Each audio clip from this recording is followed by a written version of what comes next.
반갑습니다. 방금 소개받은 지역재단의 유정규입니다. 먼저 문제의식은 이렇습니다. 다 아시는 것처럼 2000년 이후에 농촌지역개발 정책이 굉장히 큰 변화를 거쳐왔습니다. 그런 변화를 거쳐서 여러 가지 측면에서 굉장히 진일보했다. 특히 상향식 제도의 정착 도입이라든가 또는 포괄보조의 도입, 또 전반적으로 개별 사업보다는 지역적 단위에서의 접근, 통합 이런 것들에 상당한 진전이 있었다 이렇게 봅니다. 그다음에 또 그런 큰 긍정적인 변화 속에서도 한편으로는 이제 농촌 정책을 둘러싼 그런 환경이 변화했고, 그로 인해서 농촌 내 외부에서 농촌을 바라보는 시각이 상당히 달라졌다라는 얘기인데, 우선에 농촌 공간에 대한 인식의 변화는 잘 아시는 것처럼 농촌 어메니티 혹은 농촌의 다면적 기능에 대한 인식이 강화됐습니다. 전체적으로 사업의 증가 속도가 5배 이상 늘어났고, 전체적으로 약 3조 6천억 정도가 농촌 지역 개발에 들어갔다. 여기서 농식품부를 제외한 다른 부서를 하면은 훨씬 더 이 양이 많을 거다. 이런 막대한 자금이 들어감으로 인해서 농촌 공간의 난개발이라든가 혹은 예산의 비효율적 사용, 이런 부분에 대한 지적이 많이 늘어났습니다. 이걸 다시 말하면은 현재 만연해 있는 시장 만능주의, 경쟁력 지상주의, 효율 우선주의가 언제까지 지속할 건가라고 하는 의문이 제기했고, 따라서 이러한 의문에 이제 답해야 되는 시점이 왔다. 그래서 결국은 추진 체계 정비라든가, 물론 여기서 추진 체계는 농종 전반적인 추진 체계보다는 농촌 지역 개발과 관련된 그런 추진 체계 정비라든가, 또는 개별화되어 있는 이런 시스템 하에서는 정책의 효과를 발휘하기 어렵기 때문에 어떻게 하면 농촌 공동체를 복원할 거냐, 또는 난개발이 이루어지고 공간이 낭비되고 있는 이런 농촌 공간을 어떻게 효율적으로, 효과적으로, 미래지향적으로 잘 관리할 거냐, 그다음에 그 결과로 농촌 지역의 삶의 질이 어떻게 높여나갈 것이냐에 대한 전반에 대한 재점검이 필요한 상황이고, 그런 상황의 기본적인 방향은 저는 이렇다고 봅니다. 커뮤니티를 복원하고 활성화하는 것으로부터 시작을 해야 될 거 아닌가 하는 이런 생각을 해봅니다. 분과별로 문제의식과 개선 방향을 좀 보면은 전반적으로 농촌 지역개발 추진 체계와 관련된 부분에 있어서는 농촌 개발의 개념을 재정립하고 어젠다를 체계화해서 농촌 지역 개발의 과제를 체계화하는 그런 전제로 해서 포괄로 보조 방식을 좀 바꾸는 것이 좋겠다, 이런 방향으로 생각하고 있고요. 그다음에 사회적 경제와 커뮤니티 활성화와 관련해서는 농업, 농촌, 농민에 대한 내 외부의 인식 변화와 비판적 시각이 대두되고 있고, 또 대규모 재정 지원을 통한 농촌 지역 개발의 효율성과 지속 가능성의 의문이 제기되고 있기 때문에 이런 시장 만능 효율 중심에서 농촌 지역 공동체 복원과 활성화 중심으로 전환이 시급하다라고 하는 측면에서 방향을 설정했고요. 통합적 농어촌 공간 재생 분야는 농어촌 지역의 특성을 반영한 공공의료 복지 전달체의 구축과 삶의 질 이혼의 격상, 이런 것이 필요하다. 그다음에 그 농촌 학교가 폐교되는 이런 상황인데요. 농촌 학교 정책을 단순한 교육 정책을 떠나서 지역 발전 전략의 하나의 일부분으로 인식할 필요가 있겠고, 그다음에 도농 간 평생 교육 격차를 어떻게 하면 해소함으로써 농어촌 주민의 삶의 질을 향상시킬 것인가, 이런 측면에서 문제의식을 갖고 교육 재정의 효율화보다는 국가 균형 발전 혹은 지역 균형 발전 및 농촌 공동체 활성화라는 관점에서 새로운 대책을 만들어야 되겠다, 이런 생각을 해봅니다. 중앙정부에서는 주로 어젠다를 개발하는 것하고, 그렇게 함으로 신사업을 개발하는 그런 방식으로 하지 말자. 중앙정부에서는 주로 팔리시와 플랜에 관련되는 업무를 하고, 프로젝트와 관련된 거는 지방정부에서 해야 되는데, 지금 현재는 뭐죠? 중앙정부에서 프로젝트까지 관리하는 시스템이 가고 있어서 그런 것들을 좀 하지 말고 이렇게 하자라는 얘기입니다. 그러고 난 후에 선교육 후 시행하는 이런 시스템을 확립하고, 그다음에 농촌 관광 조직을 단일화하는, 좀 위계가 좀 다르기는 합니다만 어쨌든 간에 지금 현재 단위 지역별로 혹은 사업별로 이루어지고 있는 그런 농촌 활성화 정책, 농촌 관광 정책을 좀 동일한 품질 기준을 만들고, 전체적인 업그레이드를 위해서는 전국 단위의 공동 브랜드 육성이라든가 혹은 기초자치단체의 이런 육성 조직을 좀 만들어 좋겠다. 그다음에 역시 그 행정에서 모든 걸 다 할 수 있다라고 하는 것은 한계가 있다는 것이 이미 드러났고, 또 세계적인 추세도 민간과 행정의 협력, 협치, 이런 것이 강조되는데, 그런 측면에서는 민간의 역량을 합리적 효율적으로 도입할 수 있는 그런 시스템을 좀 만들고, 그런 측면에서 농촌 지역 개발 정책의 민간 파트너로서 전문 인력 육성에 좀 더 적극적으로 국가가 나서야 될 거 아닌가 하는 이런 생각을 해왔습니다. 그다음에 이제 사회적 경제와 농촌 커뮤니티 활성화인데요. 정부에서 할 수 있는 일은 한계가 있기 때문에 지역 주민이 혹은 지역에서 스스로 할 수 있는 일을 많이 찾아야 되는데, 그런 측면에서 이 사회적 경제와 농촌 커뮤니티 활성화가 대단히 필요하다라고 하는 것이 기본적인 시각이고요. 지역 자원을 활용한 사회적 일자리 창출이라고 하는 측면이 있고, 또 한편으로는 지역 자원의 주체를 지역 주민으로 세워내자라고 하는 두 가지 생각을 갖고 있는데요. 어쨌든 지역 주민 공동체의 자율적인 지역 자원 관리제를 도입하자라는 얘기입니다. 그래서 이런 도입하자라고 하는데, 이 도입하는 속에서 다양한 일자리가 창출된다. 그 다음에 이제 이런 걸 하기 위해서 다양한 사회적 경제 조직이 발생한다, 성장한다면 그런 사회적 경제 조직을 지원하기 위한 금융적 지원 기구가 필요하겠다. 이 좀 더 적극적으로 정부나 혹은 여기 정부는 농식품부가 되겠죠. 혹은 지자체 출연금이나 관련 마사회라든가 또는 협동조합이라든가 농협이라든가 이런 데서 출연해서 이런 기금을 만들자. 이런 것을 좀 잘 만들어서 농촌 지역에 이런 사회적 경제 활동을 지원하자라는 얘기고, 이런 걸 관리하기 위해서는 관리 주체가 있어야 되겠다, 이런 얘기가 되겠습니다. 그다음에 이게 사회적 경제위원회 설치, 이거는 사실은 오늘 농업 혹은 농어촌 정책에 한정된 얘기는 아닙니다만, 우리 사회 전반적인 사회적 경제의 발전을 위해서는 이런 것을 종합적으로 관리하는 뭔가 주체가 있어야 되는데, 그런 주체가 지금은 굉장히 분산되어 있습니다. 그래서 그런 분산된 것을 통일적으로 관리하기 위해서는 대통령 직속에 소위 집행위원회로서 좀 더 확실한 제도적인 기반이 만들어지지 않겠느냐, 이런 얘기를 드릴 수 있고요. 그다음에 이 통합적 농촌 공간 재생 분야인데, 그 기능 단위별로 좀 처한 물리적 환경과 경제 사회적 문화의 특성을 반영한 그런 통합적 접근이 필요하다, 이런 얘기들이 되겠습니다. 그다음에 생활 중심 생활권이니까 중심 생활권에 생활 서비스들이 상호 연계될 수 있는 그런 통합적인 복합화 또는 함축적 정비, 이런 것이 필요하고, 그다음에 그런 중심 생활권에 요구하는 그런 수요를 반영하는 정책을 하자, 이렇게 할 수 있겠습니다. 그다음에 마을별 특성 또는 변화를 반영해서 분리 대응할 필요가 있다, 이렇게 볼 수 있겠고요. 그다음에 이제 많이 혼주화되고 있기 때문에 그런 혼주화된 지역을 관리하는 그러한 새로운 또는 차별화된 그런 정책들이 많이 필요하겠다. 그래서 그 지역 내에서는 한 지역 내에 도시적인 성격과 농촌적인 성격이 같이 있기 때문에 그 지역 내에서 도농간 순환 경제 체제를 만들자, 이런 얘기고, 또 한편 아까도 말씀드렸다시피 이런 정책들을 만들 때 지역 주민의 의견이 반영되는 그런 것을 좀 시스템화하자, 이런 얘기를 할 수 있겠고요. 결과적으로 이런 것들을 전체적으로 하기 위해서는 농어촌 공간의 통합적 관리 계획이 도입돼야 된다. 농촌 지역 삶의 질 개선입니다. 의료 분야와 복지 분야가 있는데 응급 의료 체계를 개선하자라는 얘기인데, 이 응급 의료 체계 자체는 그 자체가 굉장히 지역적인 성격을 갖고 있는 거죠. 왜냐하면 응급적인 상황에 대처하기 때문에. 그런데 현재 우리가 그런 지역적인 상황에 대처하는 그런 시스템이 부족하다. 정부에서 행정에서 모든 걸 다 하려고 하지 말고 지역 주민 스스로 할 수 있는 의료 체계, 응급 의료 체계, 이런 게 필요하다. 그런 의미에서 지역 단위에서 지금 굉장히 많이 논의되고 있는 소위 지역 단위 의료 생업을 적극적으로 육성한다든가 하는 이런 것들은 많이 필요할 것 같고요. 그다음에 농어촌 특성에 맞는 복지 체계, 전달 체계가 필요하다는 얘기고, 그다음에 보건 의료기관을 생활권역별로 좀 통합해서 하고, 그다음에 찾아가는 마을 주치 제도, 이런 걸 만들자. 마지막입니다. 교육 분야인데요. 절대 학교 개념을 도입해야 된다. 이 얘기는 여기도 써놨습니다만, 기본적인 관점은 재정 효율성보다는 지역 균형 발전이라는 측면에서 농촌 교육을 바라봐야 되겠다는 얘기고, 그래서 일면에 최소 1초중고등학교 원칙을 준수해야 된다. 그래서 이걸 우리는 절대 학교라고 지칭을 하는데요.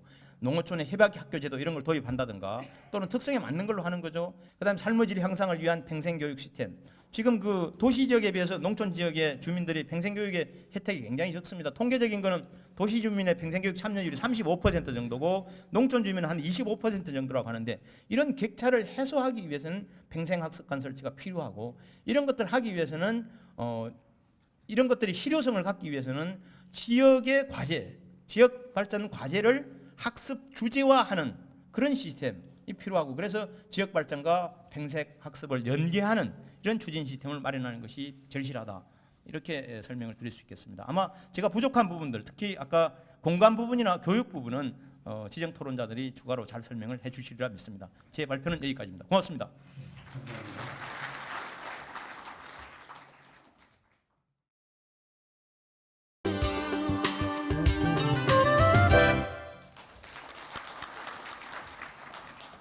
예, 방금 소개받은 한국농촌경제연구원의 마상진입니다.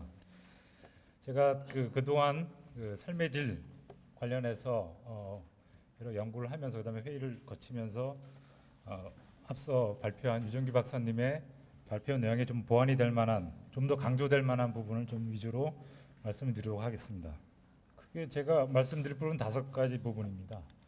먼저 이제 농림어업인의 삶의 질 계획의 실효성 강화와 관련된 건데요.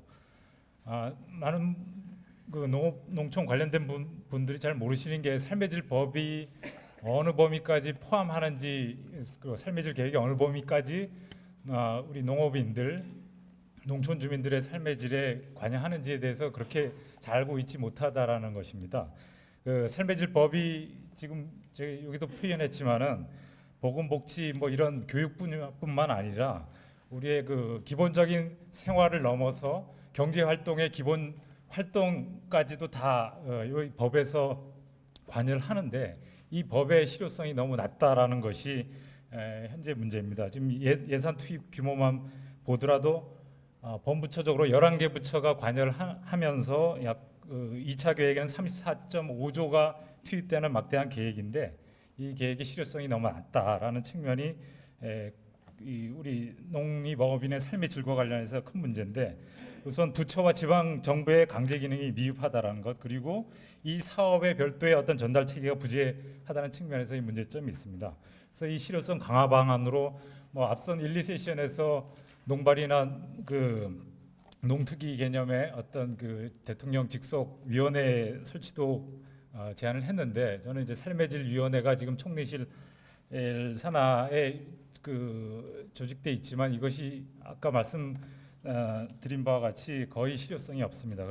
이것을 대통령 직속으로 행정위원회로 좀 만들 것이 필요하고, 그다음에 농어촌 인지 예산 제도가 좀 도입될 필요가 있다는 제안을 드립니다. 그리고 농어촌 활성화 지원 체계를 좀 구축할 필요가 있겠다. 아까 유정기 박사님께서는 민간 농촌 개발 기관의 형태로 제안을 했는데, 저는 이제 아까 제가 첫 번째 제안된 드린 바와 같이 삶의 질과 관련된 어떤 전달 체계가 없다는 측면에서 삶의 질 전반에 대한 어떤 전달 체계로서, 전담 조직으로서 민간 지원 체제를 구축할 필요가 있겠다라는 겁니다.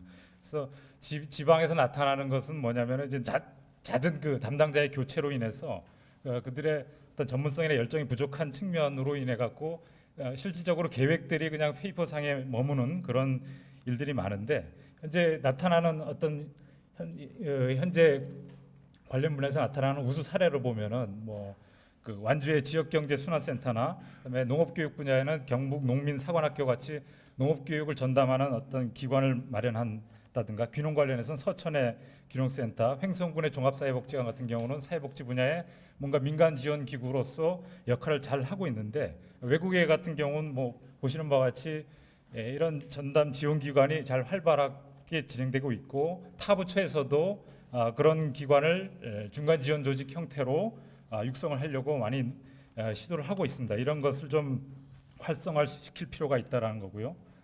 그리고 이런 기관들이 제대로 일할 수 있는 어떤 민관 관계를 구축하는 것이 필요하다.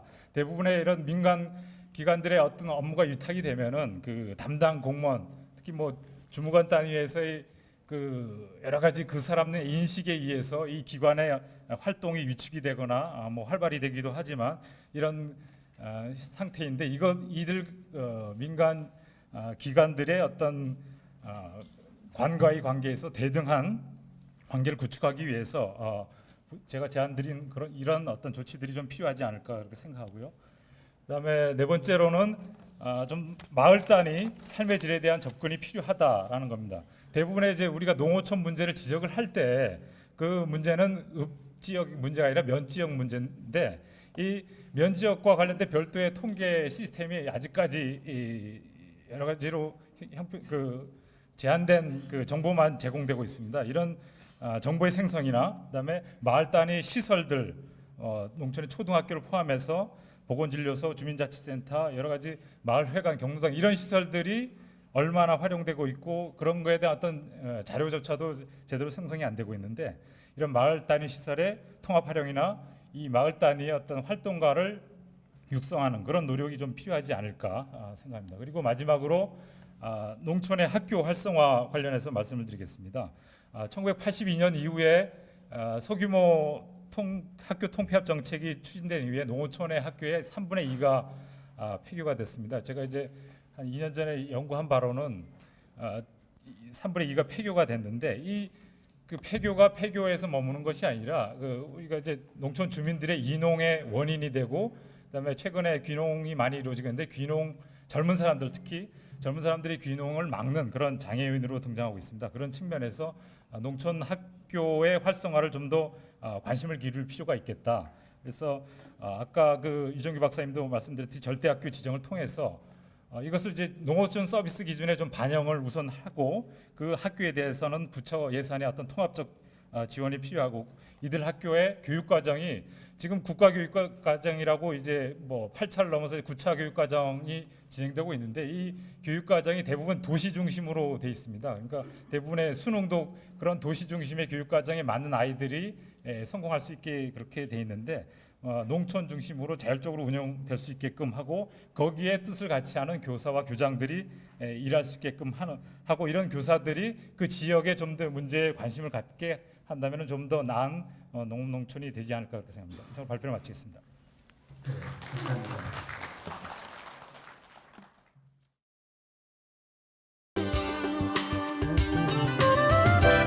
안녕하세요.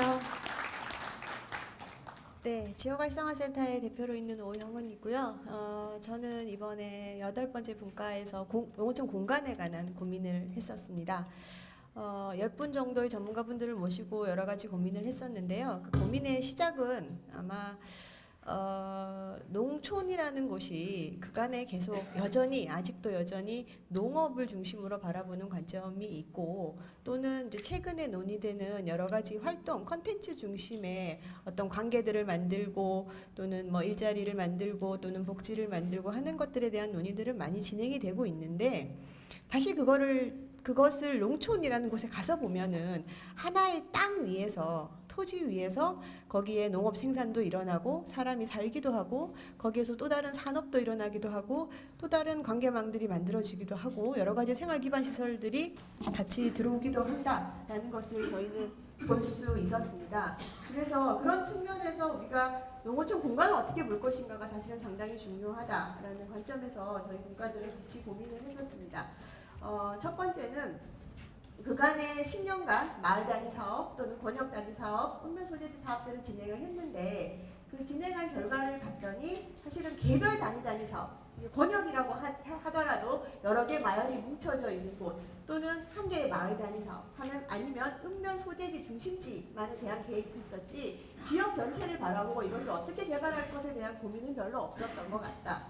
그리고 실제로 읍면 소재지 중에는 어떤 것은 정말 중생활권으로 중심 시가지도 있고, 예를 들면 행정관청도 있고, 그래서 여러 가지의 그 지역 전체의 생활 중심지 기능을 하는 곳이 있는가 하면, 어떤 경우에는 면 소재지이긴 한데 기능이 너무 약화돼서 사실은 면 소재지의 기능을 거의 가지지 못하는 곳도 있고, 또 어떤 소생활권의 경우에는 좀 약화되긴 했지만 기본적으로 면 소재지의 기능을 조금씩 가지고 있는 곳들도 있는데, 이 모든 것들이 그냥 읍면 소재지라는 이름 하나로 행정적으로 얘가 읍이냐 면이냐 마을이냐로 나누어져서 개발 사업이 진행되고 있더라라는 것에 이제 문제점을 차단을 했습니다. 그래서 우리가 다시 한번 보자. 사람이 살려면 상가도 있어야 되고, 학교도 있어야 되고, 목욕탕도 있어야 되고, 병원도 있어야 되는데, 그런 것들이 이곳에 들어가는 것이 적합한지, 아니면 우리 동네에서 가까운 면 소재지에 가는 것이 적합한지를 조금 더 지역 전체에서 나누어서 보고, 어떤 곳은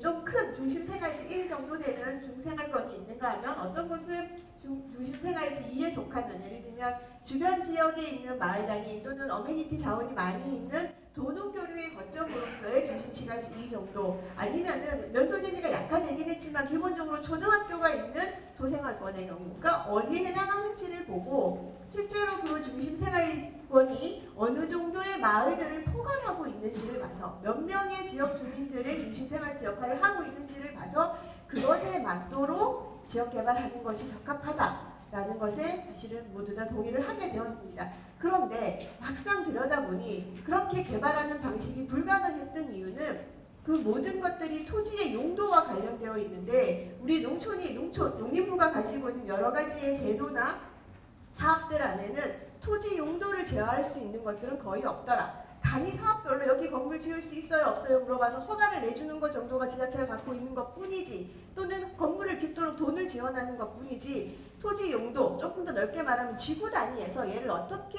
바라보고 이곳의 용도를 어떻게 할 것인가, 조금 더 자세하게 보면 그 건축물의 외부에 써야 되는 건물의 재료는, 파사드의 재료는 무엇을 할 것인가, 건물의 높이를 어떻게 할 것인가를 규제하는 또는 그것을 논의하고 있는 방법이나 제도가 없더라. 그럼 그걸 어떻게 해야 되느냐. 그래서 생활권 중심의 좀 더 넓은 측면에서 이 지구를 어떻게 볼 것인지를 바라보고 그것에 대한 토지 용도를 결정하는 일들을 한번 해보자라는 것에 사실은 고민을 했습니다. 또 하나의 측면은 농촌이 도대체 어디까지를 농촌으로 볼 것인가에 대한 고민을 저희가 하게 됐습니다. 기본적으로 농업이 있는 군, 그렇죠? 농업이 우세한 군을 우리가 농촌이라고 부르는데 좀 더 자세하게 들여다보니 광역시 안에 붙어있는 옛날에 군이었던 것들도 있기도 하고 도농복합지역에서도 있고 심지어는 군이긴 하지만 인근 지역의 도시로부터 도시가 계속 확장되어 나오면서 이게 농촌인지 도시인지 모르는 그런 지역들까지 생겨나더라라는 거예요. 그러니까 얘는 우리가 농촌이 아니다라고 그냥 둘 것이냐 아니면 얘도 농촌이다라고 바라보고 같이 가져갈 것이냐에 대한 고민을 해야 되는데 그걸 저희가 도농복합지구라고 봤습니다. 도시도 아니고 농촌도 아닌 것 같아요. 얘를 어떻게 할 것이냐. 우리가 그것을 그냥 도시지역에다가 넘겨주게 되면 사실은 농촌이 가지고 있는 농업 자원에 또는 농촌이 가지고 있는 어메니티 환경의 자원들을 질이 저하될 수밖에 없는 상황에 놓여져 있기 때문에 그것들을 저희가 도농 디자인 협력지구라는 것으로 묶어서 지구 단위로 다시 한번 들여다보자. 그리고 계획을 할 때는 가능하면 압축적으로 그리고 가능하면 복합적으로 개발해서 많은 자연 환경들을 유지하고 관리하면서 어메니티 자원들을 많이 살리도록 하는 계획들을 한번 만들어보자라는 측면이었습니다. 그리고 이런 계획들이 전체적으로 지역 단위에서 전체적으로 종합적으로 공간 계획이 선행된 다음에 사업이 들어갔습니다. 이전에는 사업을 따고 예산이 들어오면 그때 계획을 수립하는 방식이었는데 그 이전에 계획부터 먼저 수립하고 그리고 그것에 맞는 사업들을 실행할 수 있도록 바꾸어 보자라는 것을 저희가 논의를 하게 되었습니다. 마지막으로 앞에서 제가 말씀드린 것들은 주로 그간의 정책들에서 이런 문제가 있으면 이걸 좀 바꿔보자 이런 내용이었다면 마지막에 말씀드릴 것은 현장의 문제입니다. 사실은 앞에서도 잠깐 그런 얘기가 나왔지만 많은 사업들이 지역에 돈이 들어갔어요. 그리고 마을 계획을 해라, 마을 사업을 해라, 지구 단위 계획을 해라 라고 돈을 줬지만 실제로 주민들은 그것을 정말 고민하고 우리 마을에 무엇이 필요한가, 우리 지역에 무엇이 필요한가 고민하고 시설을 만들었던가를 돌아다보면 그렇지 않았다. 우리가 준비되어 있지 않았다. 우리 마을에 우리의 생활의 질을 좀 더 높이기 위해서 우리 지역에 살고 있는 사람들이 좀 더 편안하게 행복하게 살기 위해서 우리가 어떤 사업들을 펼쳐나가야할지 고민하지 않았다. 다시 말하면 고민할 기회가 없었다. 예산이 들어오고 바로 건물을 짓게 되었다라는 거죠. 그러면 지금부터는 사업 중심으로 가지 말고 주민들이 먼저 좀 고민해보자. 도대체 우리 동네에 뭐가 필요할까? 우리 지역에 무엇이 필요할까? 어르신들만 계시고 어르신들이 점점 더 아프시고 한데 그들이 함께 살 수 있는 공동의 주택이 필요하다. 그럼 그런 것들을 우리가 어떻게 만들어볼까를 먼저 고민하게 하자. 그리고 그것들이 공론화되고 아이디어가 만들어지고 학습이 되고 그것이 사업으로 제안이 됐을 때 그때 그 적합성을 논의해서 그것이 계획으로 적용될 수 있도록 한번 해보자라는 논의를 저희는 진행을 했고요. 오늘 앞에서 유정혜 박사님 말씀하셨던 내용 중에 공감 파트를 조금 더 보완해서 발표를 하겠습니다. 이상 마치겠습니다. 네, 감사합니다.